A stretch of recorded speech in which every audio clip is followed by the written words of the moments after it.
জাহাঙ্গীরনগর বিশ্ববিদ্যালয় কেন্দ্রীয় শিক্ষার্থী সংসদ জাকসুর নবনির্বাচিত কমিটির শপথ গ্রহণ অনুষ্ঠিত হচ্ছে আজ। সিনেট হলে হবে এই আয়োজন। এই নিয়ে আরও জানাতে সরাসরি যুক্ত হচ্ছেন আমাদের সহকর্মী দেওয়ান ইমন। ইমন, শপথ গ্রহণ নিয়ে সর্বশেষ কি তথ্য রয়েছে আপনার কাছে?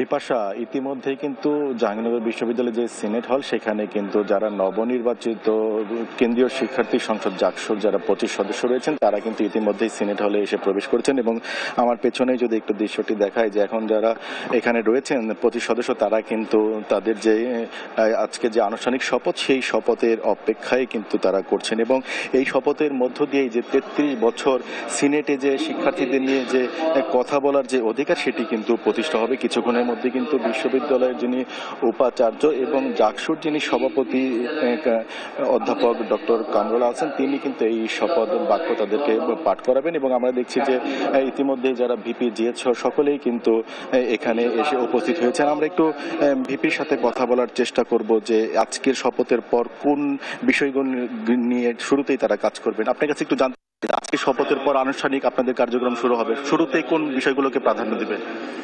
আজকে আনুষ্ঠানিক শপথ গ্রহণের পরে আমরা আমাদের নির্বাচিত যারা প্রতিনিধি আছি জাকসুর সবাই সকলে মিলে আমরা ঐক্যবদ্ধভাবে 24-এর যে আমাদের যারা শহীদ হয়েছে তাদের স্মরণে নির্মিত জাহাঙ্গীরনগর বিশ্ববিদ্যালয় যে অদম্য 24 স্মৃতিস্তম্ভ আছে সেই স্মৃতিস্তম্ভ যাবো এবং সেখানে আমরা 24-এর শহীদদের স্মরণে পুষ্পমাল্য অর্পণ করবো এবং তার পরবর্তী সময়ে আমরা সকলের জন্য দোয়া করবো।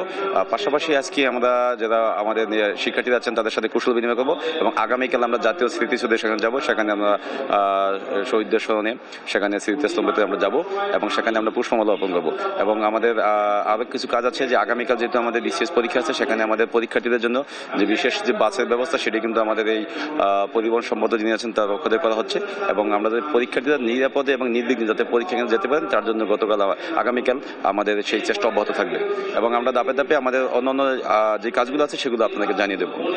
ধন্যবাদ। শুনছিলাম আমরা যিনি ভিপি রয়েছেন তার কথা, আমরা একটু জিএসের কাছে আসতে আপনার কাছে একটু জানতে চাই আজকে শপথের পর কোন কাজগুলো শুরুতে করবেন? আমরা আজকে যে আমাদের অফিসিয়ালি আমাদের যে কার্যক্রম শুরুর যে ধাপটি জাকসুর যে আজকে শপথ গ্রহণের পরে আমাদের আসলে অফিসিয়ালি আমাদের কার্যক্রম শুরু হতে যাবে। আমরা শুরুতেই আমরা এই 24-এর যে শহীদরা যাদের কারণে এই বাংলাদেশের এই ট্রান্সফরমেশন এই গণতান্ত্রিক চর্চার পথের যাত্রা পুনরায় শুরু, সেই জায়গা থেকে আমরা 24-এর শহীদদের প্রতি শ্রদ্ধা এবং তাদের শহীদদের প্রতি দোয়া দিয়ে আমাদের কার্যক্রম শুরু করবো এবং পরবর্তীতে আমরা আমাদের ক্যাম্পাসের প্রায়োরিটি বেসিসে আমরা আমাদের ক্যাম্পাসের যে শিক্ষার্থী বান্ধব কাজগুলো রয়েছে সেগুলোর দিকে আমরা। ধন্যবাদ। যেমনটি শুনছিলেন এবং ভিপি এবং জিএস এর মতামত নিয়েছিলাম আমরা যে আজকে আনুষ্ঠানিক যে শপথ গ্রহণের পর থেকে কিন্তু তারা তাদের যে কার্যক্রমগুলো সেটি শুরু করবে এবং শিক্ষার্থীরা বলছেন যে যারা যারা যারা এই নির্বাচিত হয়েছেন তারা যে প্রতিশ্রুতিগুলো দিয়েছিলেন নির্বাচনের আগে সেগুলো বাস্তবায়নে কিন্তু আজকের পরে শিক্ষার্থীদের কাজ করবেন সেই প্রত্যাশা কিন্তু শিক্ষার্থীদের রয়েছে। তো এই ছিল আমার কাছে জাহাঙ্গীরনগর বিশ্ববিদ্যালয় জাকসুর আজকে যে শপথ গ্রহণ সেই শপথ গ্রহণ থেকে সর্বশেষ বিপাশা।